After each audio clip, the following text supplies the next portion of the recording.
Okay guys, meron tayo rito alternator ng Mitsubishi L300 2011 model. Yan. Bali guys, ang problema nito nakailaw yung battery indicator pati yung fuel water separator. Yung sa pag nagkatubig ang filter iilaw. Kapag ganun guys, umilaw yon yung fuel water separator at kasama yung battery indicator guys. Ibig sabihin ang problema niyan alternator. Pero kapag umilaw lang yung fuel separator, ibig sabihin na i-drain nyo lang guys yung fuel filter. May tubig ang fuel filter nyan. And bali Mitsubishi L300 FB type 2011 model.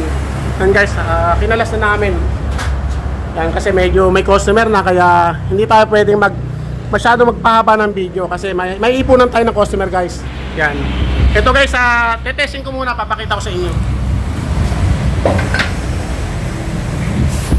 Importante naman guys, ipapakita ko sa inyo kung ano lang talaga nagiging sira.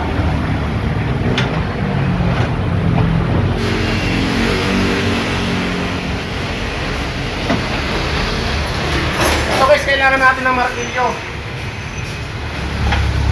Yan, ganito rin guys ang pag-testing kapag nakakabit sa makina. Yan, testing muna natin guys. Bali ito guys, nakailaw yung battery indicator.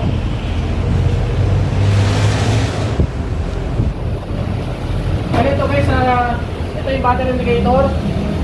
Yan, kapag binuhay natin guys, dapat magpo 14 volts yan. Yan guys, nag 14 volts. Pero yung battery indicator nakailaw. Subukan natin guys sa pukpukin kung mamamatay yung battery indicator.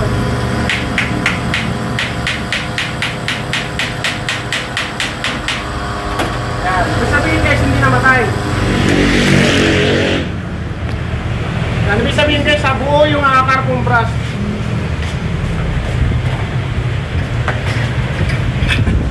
Pero ito guys, papaliwanag ko sa inyo. Kapag ganitong alternator, yung stock pa, yan, ang icing yan guys, ganito. Yan. Ang karamihang nagiging icing yan, ganito yung meron siyang diode, yung kulay itim. So kapag ganyan ang problema, itong IC na to, tulad niya kumakarga siya 14 volts, pero hindi namamatay yung battery indicator. Then guys, magiging dahilan yan guys, minsan nag-overcharge yung alternator, minsan naman talagang bumabagsak na yung karga. So kapag ganito ang IC niya, mahirap humanap ng IC niyan guys, yung meron ganitong diode. Ang ginagawa ko dyan guys, kino-convert ko ng ganitong IC regulator. Yan, ito guys, wala siyang diode. Ito meron. Ngayon guys, ito hindi natin pwedeng isalpak kagad dito sa alternator na to. Kasi ang diode niyan guys, wala siyang rectifier diode yung maliliit. Yung ganito. Yung wala siyang ganyan. Kaya ang ginagawa ko na, kino-convert ko, ito binabaunan ko ng diode na maliliit dito sa loob para mag-accurate itong IC na to. Yan. Kasi sa totoo lang guys, napakahirap pumanap ng IC na to. May makuha man kayo, kaya lang pag-start nyo, nakailaw rin yung battery indicator, pero kumakarga. Halos ganun din ang mangyayari guys. Yan. Bihira siya mag-accurate. Yan, ganito guys, papakita ko sa inyo. Ito yung magpapares. Yan, kakalasin natin to guys, yung bomba.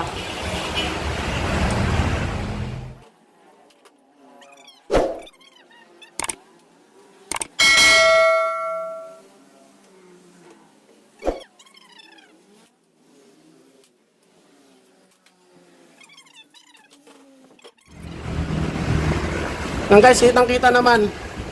Yan, mahaba yung carbon. So ito guys, ito, pakita ko sa inyo. Ito, pakita ko sa inyo. Dati nang ganyan yan, nakailaw yung battery indicator. Oh. Yan, katulad yan guys. Ito yung sinasabi ko. Ano to, nabili nyo, gano'n na? Oh. Yun ang sinasabi ko. Ito guys, sino yung IC nya? Wala siyang ganito. Sir, di ba wala? Pero yung diode nya, wala siyang maliliit. Wala. Yan, ibig sabihin, pinalitan ng IC na hindi nag-accurate. Diba sir? Totoo yung sinasabi ko. Yan, ito, parehas na parehas. Ito. Ito guys.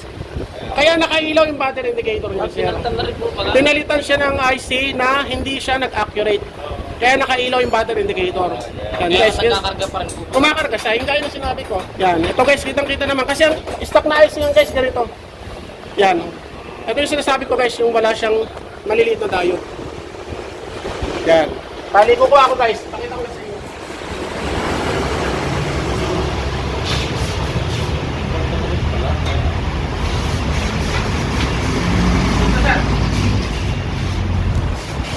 Guys, ito yung sinasabi ko Ito, meron siyang maliliit na diode dito.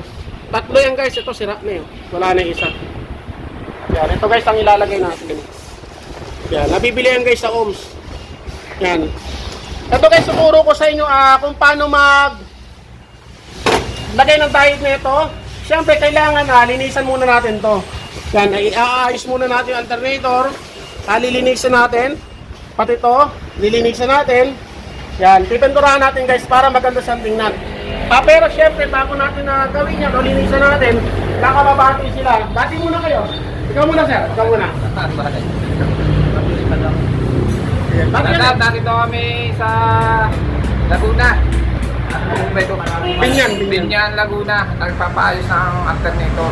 Okay, maganda ang aming buwan dito. Magaling ayos dito. Okay. Sa mga kapatid ko dyan sa Patanungan, sa top.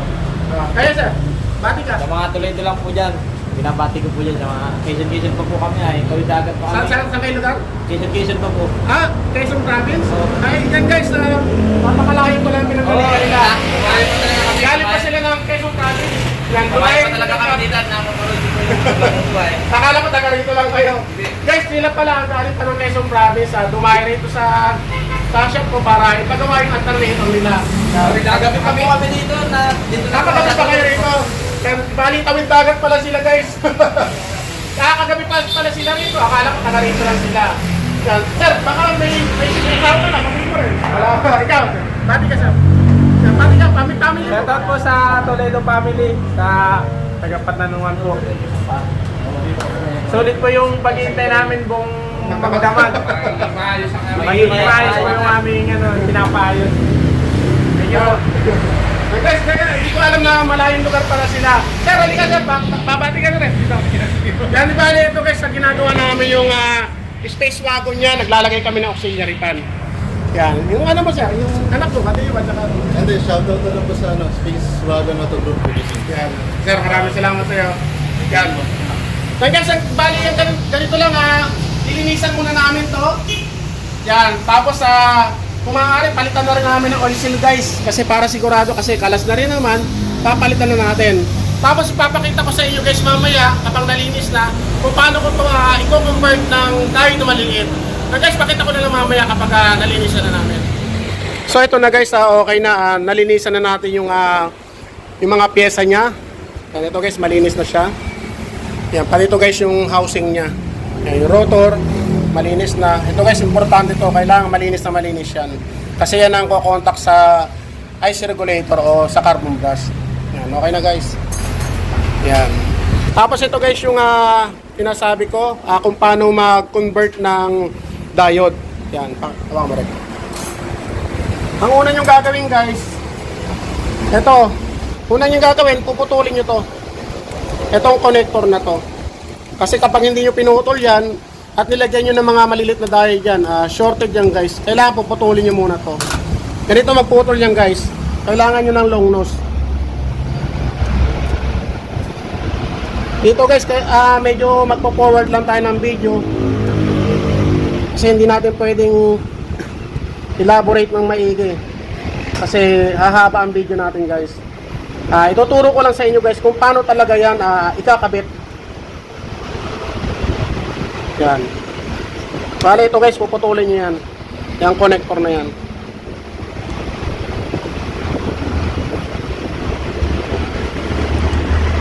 Yan, putol na siya guys.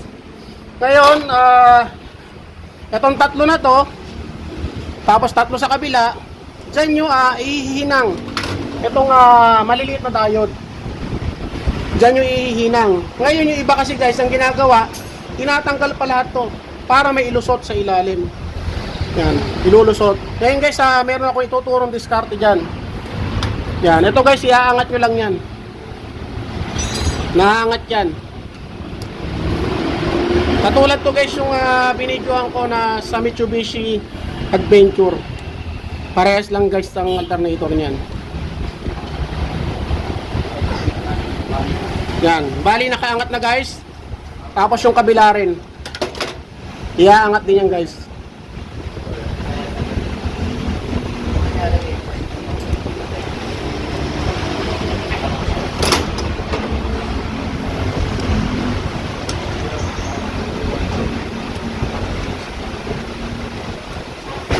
Yan, bali iaangat ko lang yung tatlo na yan.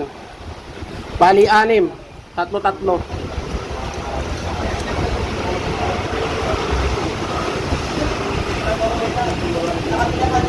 Yan, tulad na ito guys, nakadikit sa stator, kailangan nakalayo yan. Yan. Yan, ngayon guys, na nakaangat na siya. Yan, pwede nyo nang ilagay yung diode na yan. Yan. Hindi na kayo maglalagay sa ilalim. Napakasimple lang guys. Bali, 3. Yan, 3 diode. Yan. Ngayon guys, ang paglalagay niyan, tuturo ko sa inyo ha. Ito guys, maliwanag na maliwanag ang pagpapaliwanag ko.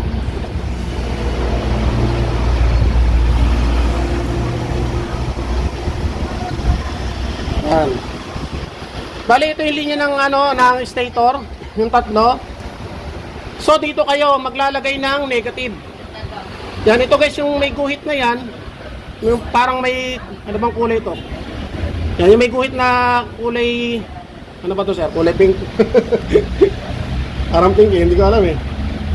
Yan. Yan, may guhit na yan guys, yung 3.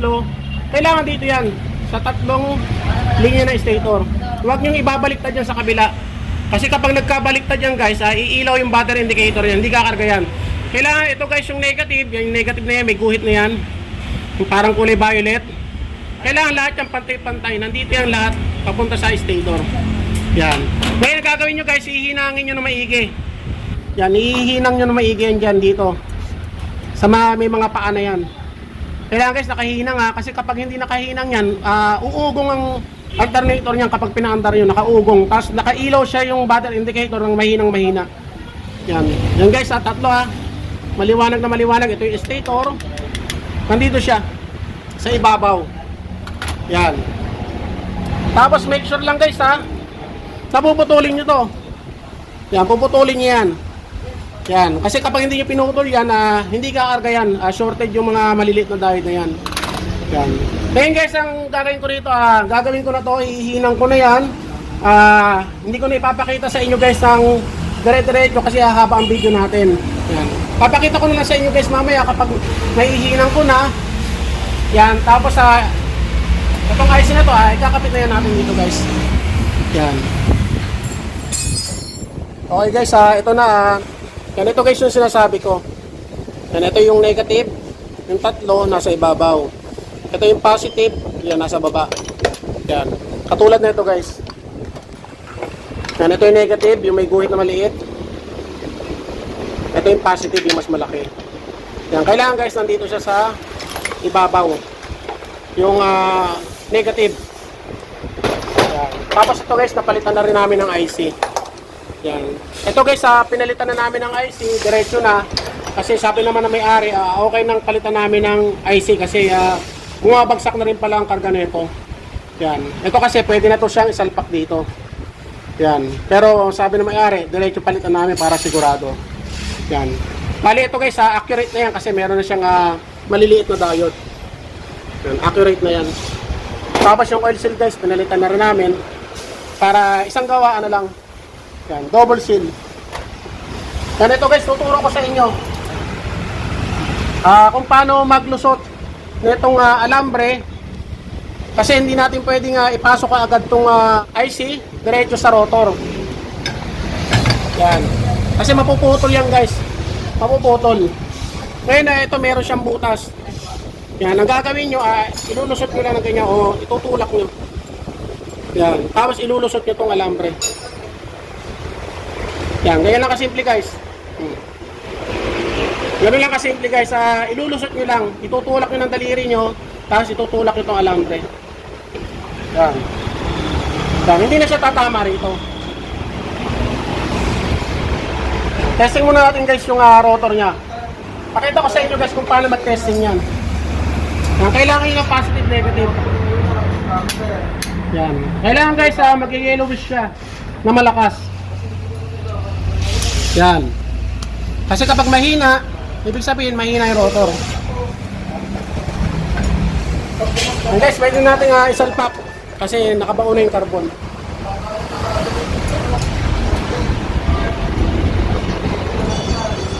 Yan. Pupukpukin nyo lang guys. Kapag pinukpok nyo, iikot nyo. Yan. Kailangan walang sasayad. Tapos ito guys, pupunutin nyo to. Yung nilagay natin alambre. Kasi kapag hindi nyo binunot yan, masisira ang IC yan guys kapag pinaandar nyo yung makina. Yan, balik na natin itong mga tornilyo. Yan, make sure lang guys na kompleto.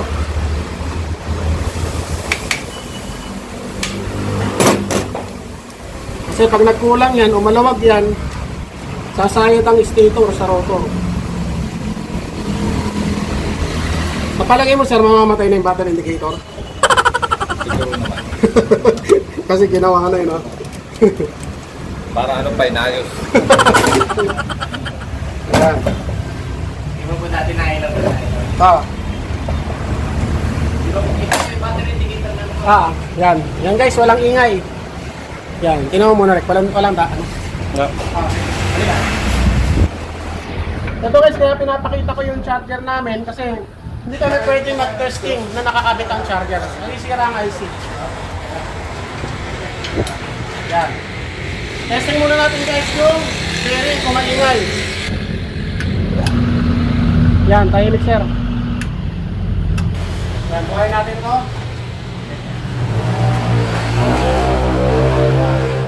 Lagyan natin ng linya. Ayun guys, kailangan na namatay yung battery indicator.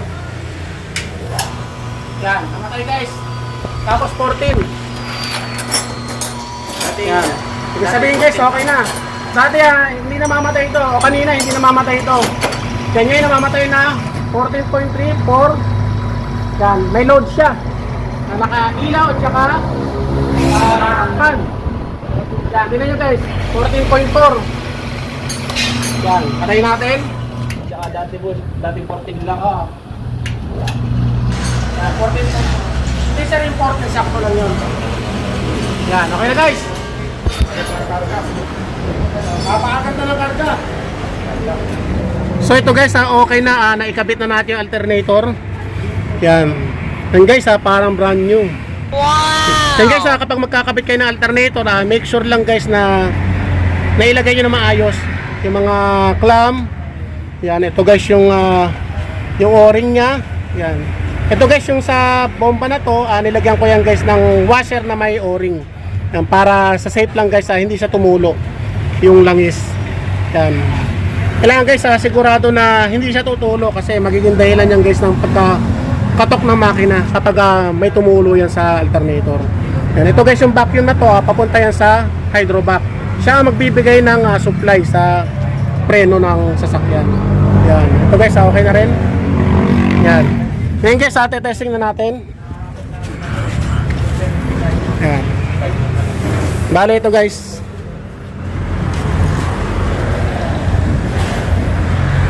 Yan. Ito guys, kanina nung tinesting namin, nakailaw yung battery indicator kahit na nakaandar ang makina. Yan. Bali sir, ilang ano na to? Sir, dito ka sir. Ilang buwan na tong ganito na lagi nakailaw yan? Tagal na po, mga 3 buwan na po. 3 buwan. Simula nung po nung bili namin. Bili nyo to. Bali 3 months pa lang pala sa inyo to. Ito yung sasakyan to. Yan sila sir, ito yung may-ari. Yan. Yan ito guys, kapag pinaandar natin dapat mamatay ang battery indicator. Yan, pati itong fuel water separator. Yan, lagi magkasama yan guys kapag ino-on ang susi. Tapos kapag gagawa kayo guys ng alternator o starter, kailangan guys tatanggalin nyo yung negative. Yan, negative terminal para sa safe lang guys. Yan, kasi kapag hindi nyo natanggal yan at dumikit yung hiyabe sa alternator, mapapasok kayo nyan guys, magiging dahilan yan guys ng pagka-lowbat pa ng battery. Yan, yan guys, start natin. Yan. Yan, ito guys yung battery indicator. At ito, yan, magkasama yung dalawa na yan. Yan. Ryan, check mo mamaya lang isa. Ito hindi nakailaw. Yan. Ito guys, importante rin yan. Dapat nakailaw yung oil. Yan, yung warning light. Yan, start natin. Yan, neutral natin.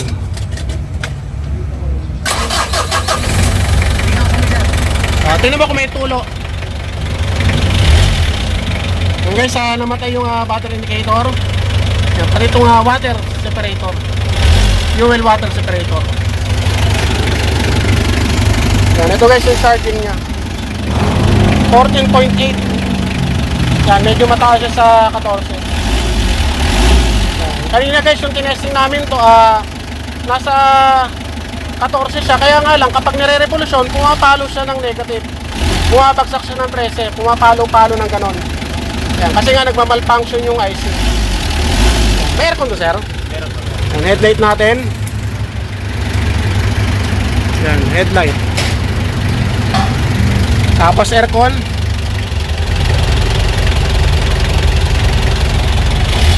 Yan, aircon na guys.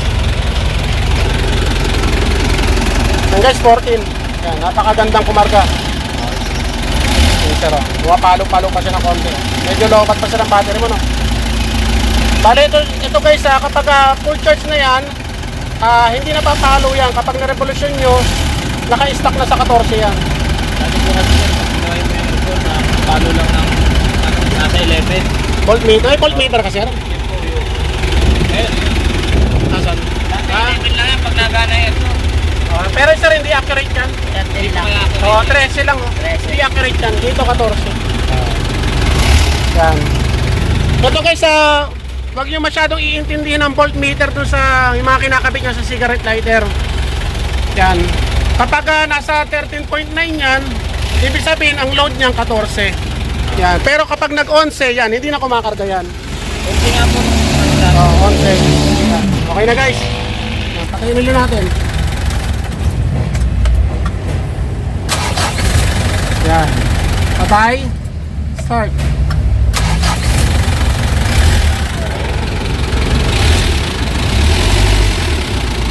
Okay sir. Yan, patay natin. Nakaload pala.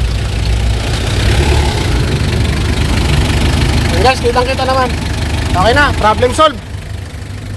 Sir, dito kayo sir. Yan. Bali, okay na guys. Solve na yung sira ng sasakyan nila sir. Okay na yung alternator. Yan. Sir, baka meron pa kayong babatiin. Yung sa ano mo, yung sa YouTube channel nyo. Binabati ko nga pala yung sa aming YouTube channel. Sana po maraming Anong pangalan sir? Bangkarera channel po, Bangkarera channel. Bangkarera channel. Saan yun sir? Sa yung boat? Mga ano? Mga bangka po. Bangka. Ayan. Yan. Sila sir, lumalaban pala to ng sa bangka, yung karera ng bangka. Sir, ikaw sir, baka may babatiin pa kayo. Mga kainuman. Kaya sir, maraming salamat po sa inyo. Ingat po sa pag-uwi. Maraming salamat at kami Sir, dito sir, against the light. Nakapunta dito sa nakapunta dito sa Binyan, Laguna. Sa Binyan, Laguna.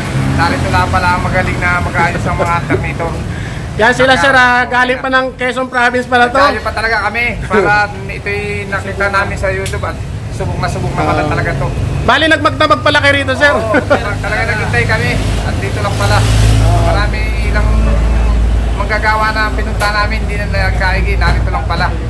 Sir, maraming salamat po sa inyo. Ingat po sa pag-uwi sir. Okay, salamat. Yan, sir. Salamat po. Salamat po. Yan, sir, ikaw sir, baka may babatiin ka. Dito ka sir, bati ka. Shoutout ka, shoutout.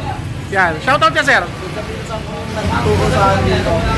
Sana ikaw sa YouTube channel eh. Magaling talaga. Sir, maraming salamat po sa inyo. Bali guys, ang ginagawa ko rito, alternator. Yan, Honda, ano to sir? FD. Yan, Honda FD, alternator problem. Yan. Yan guys, ganun lang gagawin nyo. Katulad yung ginawa ko, para hindi kayo bumili ng buong alternator, gayahin nyo lang yung video ko, medyo makakatipid talaga kayo ng konti. Kasi hindi kami nagpalit ng buong alternator, yung pinalitan lang namin IC. Yan, tapos kinonvert ko yung diode. Yan. And guys, Mitsubishi L300 FB type 2011 model. Yan guys, maraming salamat.